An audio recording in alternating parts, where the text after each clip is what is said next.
Hi, my name's Danny, and I play Clash of Clans sometimes. Oh, it's great to bring you the first sneak peek! Yeah! It's all about shields. So shields are changing. Since the game came out in August 2012, publicly, or April 2012 and beta, the shields have been the same. And the shields originally were designed from a game that was, so much far away from what we're playing now. It just really needed to change, and there's a couple of reasons. One is the lifestyle, the way that people want to play the game, and the second is the way that people are actually playing the game. So the strategies that they're using and pushing cups so high. So here's a few things that were wrong with the shield, and some of them relate to farmers, and some of them relate to cup pushers. So, for example, it's unreliable to get a shield, right? You don't know whether you're going to be attacked or whether you're not going to be attacked. You can put your town hall out and you get attacked, but you're not really defending. So it's not encouraging people to attack you. A good defense can force a shield again. So from a farmer's point of view, I could defend really well. He gets 30% and he's taken all the loot in my collectors, and I have not had a shield. So it means I lose more loot the next time. The shield timing is pretty inflexible as well. So, the way that I play, maybe that I want to play for, sometimes, which might happen to be, 12 hours on a Saturday.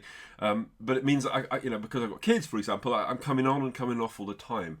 So, I get a 12-hour shield, I have to break it. I get another 12-hour shield, I have to break it. And breaking a shield is not a good idea. So, everything is changing about the shields. I can summarize them in two areas, though.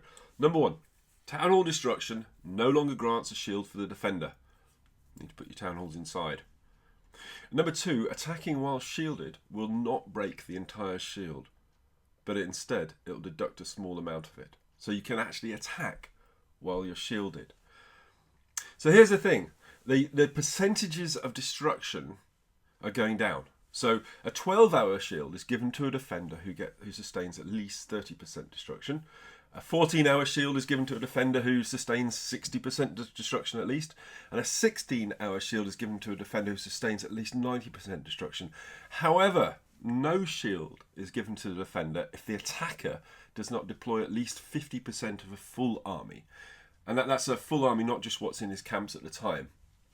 So if you've got 240 spaces, plus the heroes, you have to deploy 120 troops or more, plus one of the heroes. That makes sense? Okay. As far as attacking while shielded goes, so being shielded no longer prevents you going into multiplayer matchmaking. So you can actually go into multiplayer or actually attack on revenge, and you won't break your shield. So you can just pop over and have a quick attack and then come back.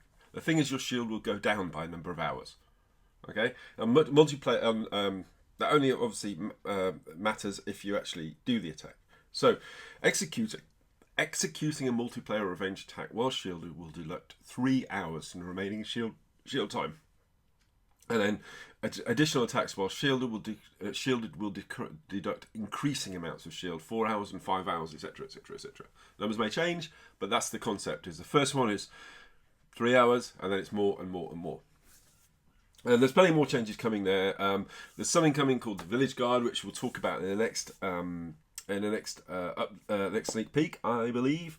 But it's really about improving the lifestyle. Now, how's it going to change things? Here's my opinion.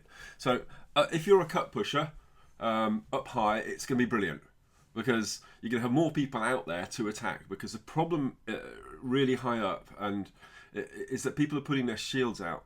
They're putting their town halls out, and that's giving them a free shield, and it means that there's less opportunity to attack because people are just sniping all the time. I think that's going to improve the number of bases that are available to attack, because people will be next in because they're too hard, and they won't just be sniping them, particularly sniping them from really high. I know it's very frustrating.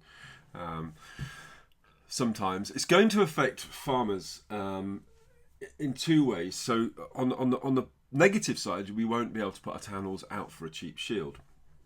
On the positive side, though, we won't be defending well and losing a whole bunch of loot that's can easily be sniped, if you like. So at the moment, it is a problem. If you go away for a couple of days, your collectors fill up, someone takes 39%, then you lose a couple of 100,000. So it's kind of swings and roundabouts. But what I do like is the ability to attack whilst you're So I do like that. What I really like is the fact that you'll be able to attack whilst you're shielded, because it means that because it means that you can just jump on, have a quick raid. You lose a couple of hours, maybe 3 hours of your shield, but you're still protected, and I like that a lot. So I think that's basically about all there is to know about the shields. It's quite a big subject. There will be a link in the description to a forum post, I believe, that will go into a lot more detail, but I'd love to know your thoughts in the comments. Thank you very much indeed for your time. Have a great day. You guys take care, and bye for now.